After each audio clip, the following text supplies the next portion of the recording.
Dans la vie, on entend souvent deux messages un petit peu contradictoires. D'un côté, on nous dit qu'il faut être à l'écoute de soi, respecter ses rythmes et ne pas se forcer inutilement, être à l'écoute de ses besoins, à l'écoute de ses ressentis et de se respecter. Et de l'autre, on sait que notre mental adore rester dans sa zone de confort et ne veut surtout pas trop changer ses habitudes et qu'il va émettre plein de résistance et qu'il est même capable de vous faire tomber malade parfois pour ne pas avoir à faire les choses. La clé, c'est de savoir distinguer la source de notre envie de ne rien faire. Est-ce que c'est simplement de la flemme? Est-ce que c'est une peur qui se cache derrière? Un stress, une croyance quant à notre capacité à accomplir quelque chose, ou est-ce que c'est vraiment un besoin de repos parce qu'on est fatigué et qu'il y a un besoin d'être à l'écoute de ce repos? Alors comment on fait? C'est en identifiant la source. Quand on a identifié la source, on peut mieux choisir quand se respecter et quand se challenger un petit peu. Et souvent, ce qui est un truc de dingue, c'est que le mental, il est capable de vous créer des problèmes. Rappelez-vous ce que je vous ai dit dans l'effet miroir. À l'extérieur se pose ce que vous êtes à l'intérieur. Et ça demande beaucoup d'authenticité par rapport aux choses. Parce que, je vais vous donner un exemple.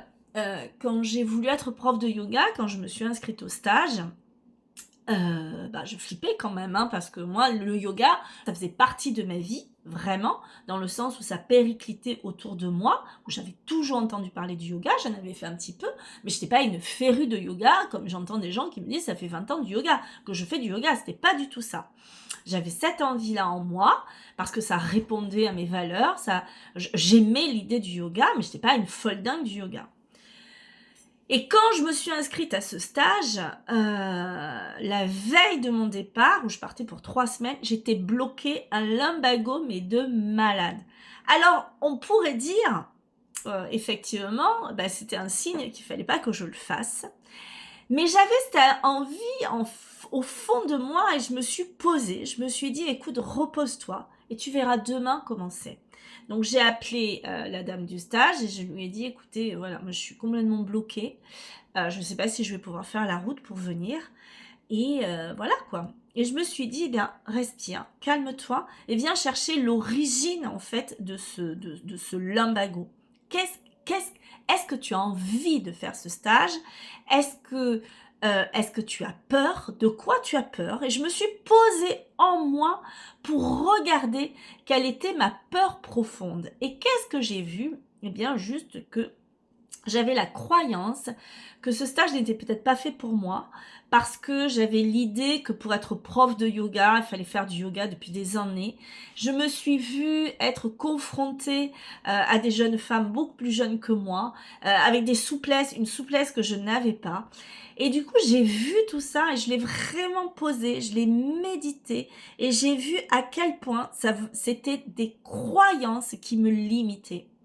Et j'ai vu cette peur. Et je suis revenue, ce que je vous dis souvent, c'est revenez à ce qui est là en vous. Revenez à la réalité. Est-ce que tu as envie d'être prof de yoga? Oui. Observe que la peur que tu as, c'est une projection que tu fais négative. Reviens là, à la source de ton désir, de ton envie, et viens observer en fait, et viens poser une autre réalité, viens poser un autre rêve. C'est-à-dire au lieu de te voir confronté à des jeunes femmes, vois-toi à l'aise. Donc je me suis visualisée en train d'y arriver, je me suis même visualisée après, je me suis visualisée en tant que prof de yoga. Ça fait partie, quand on fait en sophrologie des accompagnements pour des peurs, on se projette souvent après. Et c'est ce qu'il faut faire, c'est se projeter une fois le résultat obtenu. Donc je me suis projetée en étant prof de yoga, en pouvant faire passer tous les messages que je fais, parce que ça c'était vraiment la source de mon envie de yoga, transmettre cette philosophie de vie qui est merveilleuse, au-delà du corps. Et je me suis visualisée, et toute cette journée-là, j'ai fait un travail de visualisation où je me suis vue prof de yoga, et où tout allait bien se passer. Et bien le lendemain matin, j'étais complètement débloquée et j'ai pu faire mon stage tranquillement. Donc, pour voir si c'est une vraie flemme ou si c'est vraiment un besoin de repos, je n'étais pas plus fatiguée que ça là à ce moment-là. Observez l'origine, posez-vous, entrez en vous, observez pourquoi dans cet instant où vous n'arrivez pas à passer le cap, quelle est la peur, quelle est la pensée. Rappelez-vous, les pensées, ce sont des projections pourries que vous faites. Donc faites une autre projection. Donc prenez un temps aujourd'hui, et c'est votre travail du jour, entre guillemets, c'est de lister quelles sont vos envies et quelles croyances vous avez sur ces envies et ces désirs. Et identifiez vos peurs. Identifiez vos peurs. De quoi tu as peur? Être à la source de toi, peut-être entendre des vérités que tu n'as pas envie d'entendre aussi. Ça peut créer plein de choses aussi. Hein. La peur du changement, la peur de changer, la peur de la transformation. Quand je propose des stages, et c'est ce que je dis souvent, attention, ça bouge. Je suis pas là pour vous brosser dans le sens du poil. On va faire un stage de yoga là, le 20 février. C'est beaucoup de joie, beaucoup d'amour, mais je suis pas la pote avec qui vous allez boire un verre, qui va vous dire oh ma pauvre chérie, oh machin, quel enfoiré. Non, je vais venir te montrer qui tu es, je vais te montrer quels sont tes besoins. Donc c'est ça, et pareil en accompagnement, en sophro ou quoi que ce soit.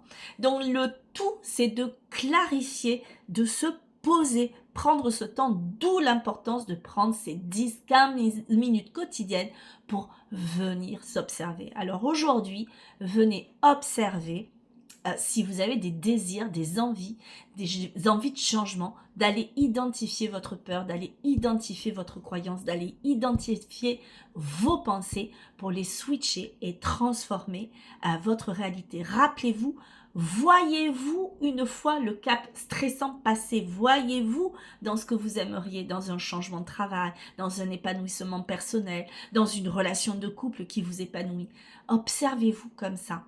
Observez-vous toujours qu'il n'y a que le présent, ce que je vois, ce que j'entends, ce que je sens, ce que je touche, qui est vrai. Tout le reste est dans votre tête. Alors à vous de transformer ce que vous avez dans votre tête en quelque chose de positif et votre corps suivra. Je vous souhaite une belle journée.